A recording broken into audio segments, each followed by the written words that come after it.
Mais il y a pire que les boucles d'oreilles. Il y a l'excision. Non mais l'excision. Il faut voir la femme à la télé quoi. Engagée.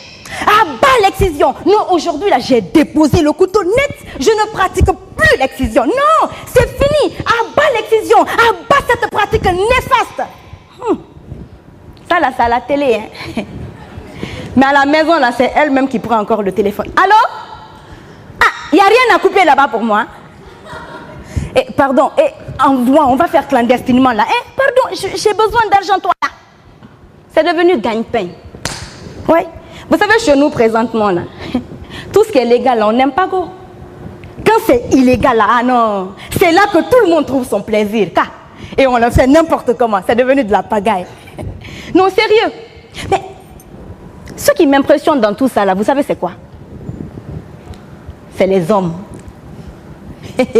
Non mais les gars, vous êtes braves des... non, vous avez tellement mis cette histoire d'excision dans la tête des femmes là, qu'aujourd'hui là, c'est les femmes elles-mêmes qui pratiquent ce rituel affreux. Non mais il faut les voir.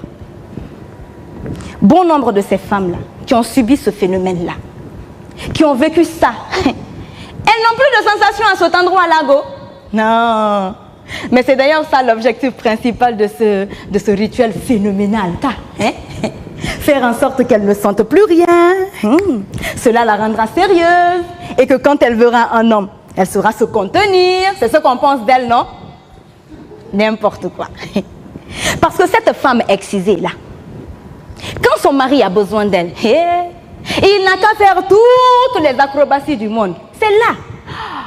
Elle est capable de regarder un journal télévisé pendant que son mari est en pleine action dans la terre. Il met la musique.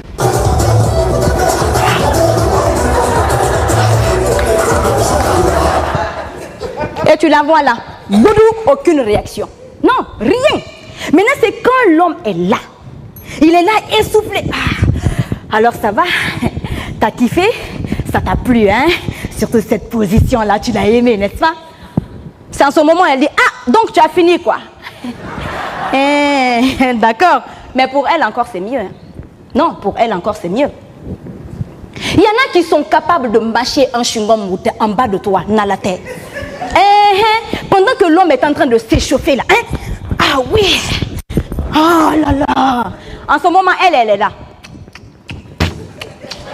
Non, c'est comme ça que ça se passe malheureusement. Sans compter les multiples infections que cette femme peut rencontrer. Les règles douloureuses par exemple. La stérilité. Et quelquefois même c'est des saignements qui peuvent conduire à la mort carrément.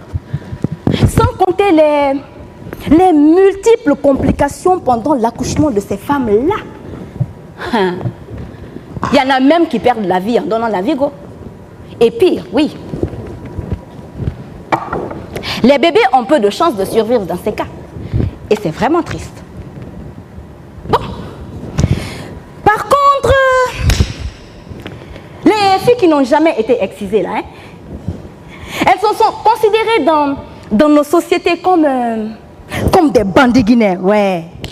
Des vrais tchouchas. Des goûters laissés. C'est comme ça qu'elles sont considérées.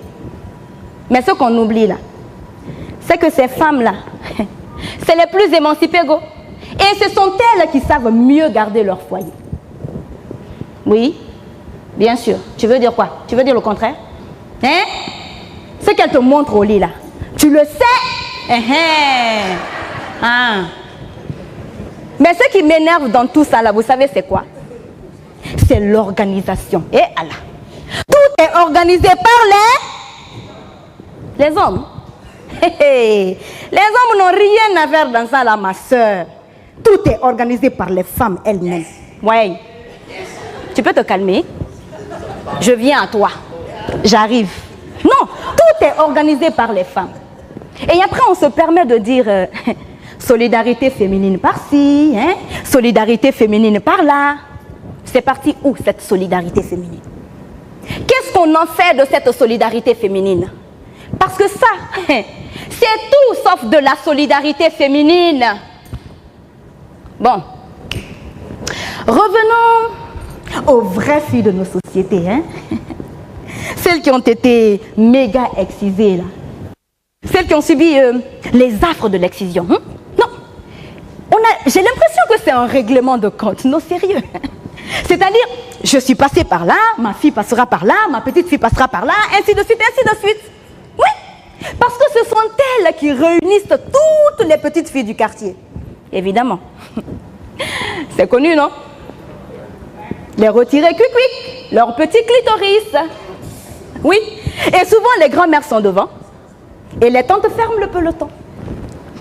Le plan, qui se rappelle de son plan là? Qui se rappelle de son plan? Les enfants, on va acheter des bonbons pour tout le monde. Ouais! Un bonbon, un bonbon, un bonbon, un bonbon. Et après, les enfants sont alignés comme ça là. Et on entend quoi? Babié, grand maniara. Babié, grand maniara. De face you, les rallyes, moussé, ça fait grand maniara. Courbe! Non mais sérieux. Mais ce qui est marrant dans tout ça là, c'est que souvent les enfants sont kidnappés quoi. Non, ils sont pris à l'insu de leurs parents. C'est digne d'un kidnapping avec rançon, je vous dis, oui. Une rançon sans prix. Quick.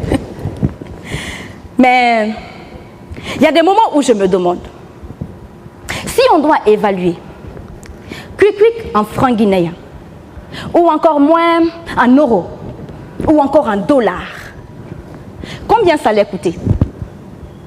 Oui, je vous demande, combien? Combien ça allait coûter? Combien ça coûte de ne plus rien sentir lorsqu'on doit s'aimer? Combien? N'est-ce pas? Voilà.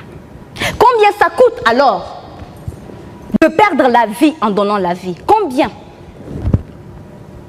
Combien ça coûte de perdre son bébé? Combien?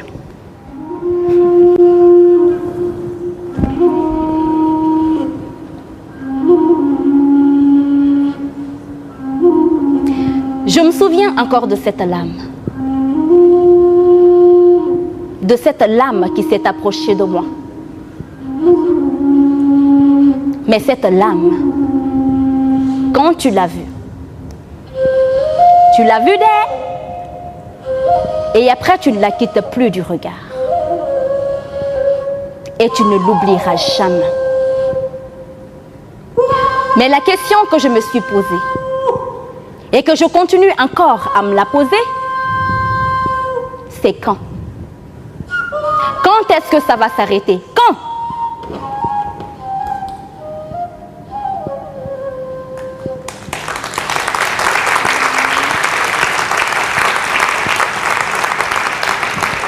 Jay Manak Mbagel.